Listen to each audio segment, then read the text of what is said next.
Welcome to Ultimate Sports Bike 2024. We're on to the third bike in the series, and this time it's Kawasaki's ZX-7R.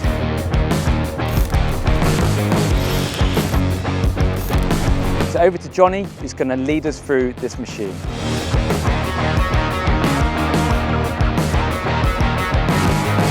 Kawasaki ZX-7, Kawasaki's warhorse of racing. This bike is. Came out in 1996, finished production in 2003. This bike has probably been in production without any changes longer than any other bike in the history of motorbikes. Where Honda deviated and went off at the SP2 to take advantage of the rules and Suzuki went and did fuel injection, Kawasaki just kept going and going and going and developing and refining this bike in racing. So in terms of any major technical sort of highlights on this bike, to be perfectly blunt, there aren't any major ones. This bike was really just worked on over a really long period of time and stayed at the sharp end of racing. Got Russell, nearly ruined Fogarty's party. Anthony Gobert, of course, made it do mad things. I think mainly the biggest highlight for this bike is actually it's visually still looks quite fresh today compared to the other bikes they're showing their age. This bike still wouldn't look out of place if Kawasaki put it back into production today, which please, could you? So it's 2003 and the 4-cylinder 1000cc rules have just been introduced into superbikes, and Suzuki have come along with their GSX-R 1000 to take the fight to the Ducatis. But Kawasaki stuck at this, and in the hands of Hawk Racing and Glenn Richards, they just kept working and working and working away with it, and Glenn finished an incredible 4th in the championship that year, behind John Reynolds on the Suzuki and a couple of Ducatis.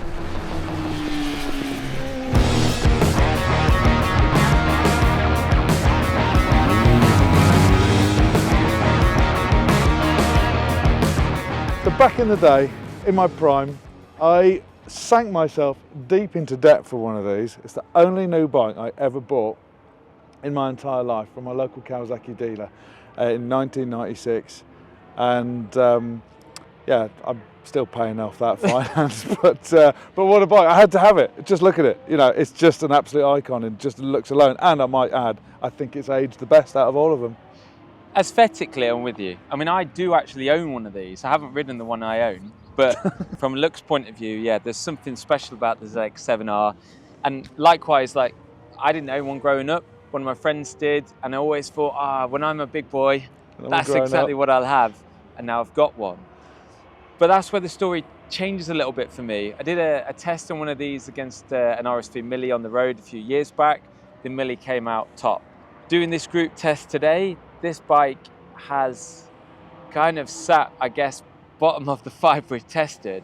And the main reason for that is it's probably based around the engine. It's worth reminding ourselves at this point that this bike was in production from 1996 to 2003, completely unchanged. You know, the S-Rad came and went, the YZF came and went in that same time. More than that, this was based on the ZX-R, which goes all the way further back to the 80s. So the engine like architecture it's like, yeah, I mean, it really is. Yeah, of all of the bikes, Kawasaki didn't. No. But I think it's worth mentioning because, you know, the engine is when I say the weakest, it's the hardest one to get on with. It's clearly not the best. It's certainly not the most flexible. But for reasons known to Kawasaki, why they didn't really develop it, you know, you can trace this engine literally back to the late 80s. Yeah. And I think it shows. Yeah, it does show. But then, you know, to throw in the YZF 750, that's an old engine as well, and that thing works. So my hang-up, what's got my bee in my bonnet with the engine on this, is just that the fueling, in fact, no, it's the drive, it's the mid-range on this is just so weak. You'd come out some corners here at Cadwell Park, especially out the chicane, out the hairpin, out of barn, and you'd go winding that throttle and you'd be like, waiting. Like, is there something wrong? Is there slip in the throttle? It just would not drive. And it really became frustrating, especially I had a real good run around with Tim. He was on the GSX-R 750 at the same time. In the corners, I'd say it's every bit as good as everything else. Yeah, agreed. But out of bends, it was just so slow. And I learned that the only way you could make this bike work is if you had it in that 11, 12, 13,000 RPM small window. You had to scream the nuts out of it. And if you did that, then it gave a respectable amount of power. But if you're outside of that window, it was really hard work. It was frustrating. Yeah. It just had this lag that was too much for me. Maybe I'm that impatient.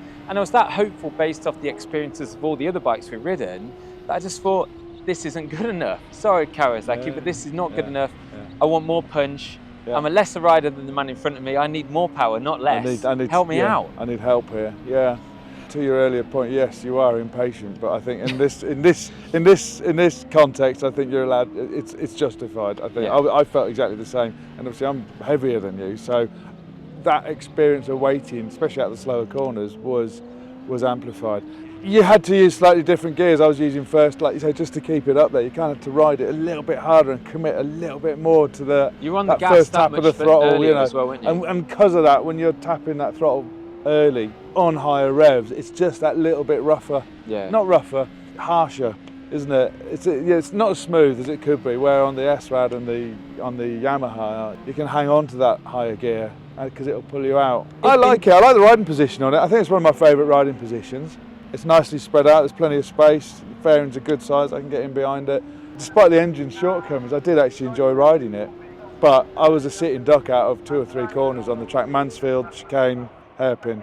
I was just cannon fodder there for all these BSB boys. It was hilarious. Yeah, to me it was a bike you had to work hard, and I don't mind working hard on the bike, but I want a bit of a reward at the end of it, and it didn't feel like there was a reward here. There was just repetitive frustration. And it wasn't just the engine. I mean, the brakes were okay. They weren't the best. They stopped you, but not in the most spectacular of forms. And in terms of handling, it was all right. But I mean, I actually found that the front on this was probably soft, and that's such a subjective thing to say. But correct, certain corners, like going up into Coppice here, it felt like the front was sitting really quite low in the stroke.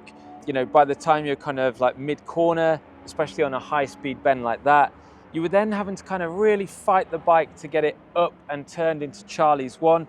And that was kind of seen, you know, throughout certain places on the track. So again, going through the gooseneck, going through Hall bends, it just felt a physical bike for me. And the front end, people have harped on in the past about how great the front ends are on ZX-7Rs. I thought it was okay, but it wasn't this kind of wonder wheel that, you know, mythology has kind of put my way as this, you've got to try this, you've got to push one of these on track. I guess I'm coming out of this, as you could probably tell, a little bit disappointed.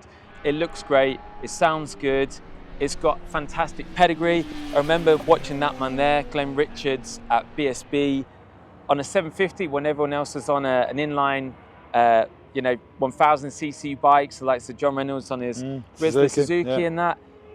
Kawasaki did amazing things. I mean, they had the I believe they had the World Superbikes of the year before running in BSB. That was how it worked out. Yeah, it was a proper bike that they were on, the Hawk bike. But what's interesting is the way, you know, our experience of riding this bike, as in you basically got to thrash it really hard to get that engine working. If you think back to watching those races in 03, that's what Richards did. Yeah. You know, you had the Ducatis and they were all on rails, and Reynolds was there on that, as it was then, the first season of the first 1000cc GSXR racing, and he was, I mean, he's a smooth rider anyway. Reynolds is, isn't he? And he was doing what he was doing, and then you had Glenn Richards in the middle of it all, sliding this thing around and absolutely stretching its cables everywhere he went. You know, and that's the experience we've sort of ended up having with it ourselves, you know. Yeah.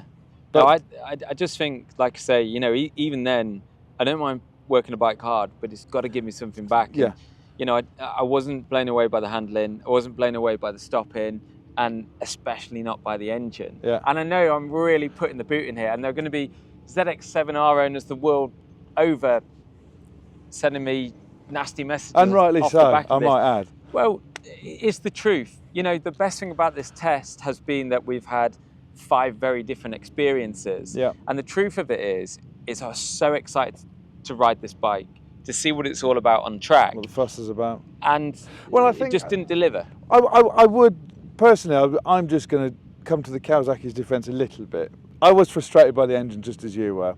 I think the rest of it, I didn't feel the same level of frustration, and I don't know why that is. Maybe I'm at obviously a different pace, or why that might be. But with regards to its handling and the throttle on it, and even the brakes, I didn't really have any complaints. I felt really confident going into the faster corners and loading it up on the way in, and then round the long what's the one up to the gooseneck?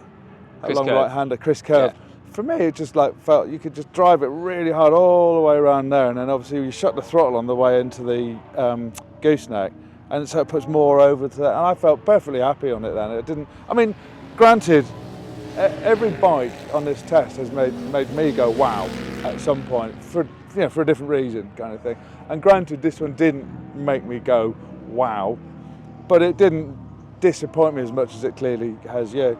Yeah, I've got high expectations. It is what it is. We're going to have to agree to disagree on this note. So like I said, if you are a ZX-7R fan, good on you. But for me, but you're wrong. Yeah, but for me, it just hasn't done what I hoped it would. I think I set the bar so high in expectation, and it didn't deliver in the way that a lot of the other bikes have. But yeah, I think this one feels its age, doesn't it? Of all of them, this one probably feels its age the most. That's our take on the ZX-7R. We hope you enjoyed it. Like I said, do not send hate mail my way. But yeah, Not more than usual. So we have got 2 more bikes headed your way. So make sure to check back. And if you haven't watched the previous episodes as well, check out what we thought of Honda's SP1 and Suzuki's GSX-R 750 S-Rad.